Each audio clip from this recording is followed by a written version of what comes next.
Social activist. Teenage రాగానే 13 or 14 or 16 teenage అంటాం కదండి. శరీరంలో ఆ హార్మోన్స్ యొక్క ప్రభావం విపరీతంగా ఉంటుంది.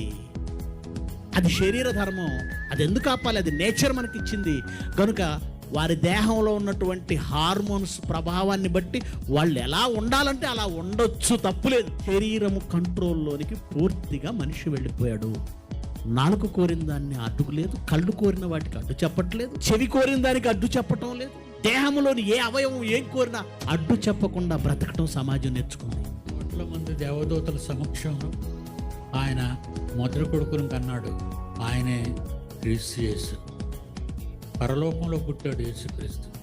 ఆ తర్వాత పుట్టినవాడు తమ్ముడు పరిశుద్ధాత్మ దేవుడు. కొడుకు పుట్టాడు పరలోకంలో. కొడుకు పుడితే, నాన్న నేను వెళతాను నీ పిల్లల కోసం, నేను వెళతాను నాన్న నీ పిల్లల కోసం. మరి ఏం చేస్తావు నాన్న?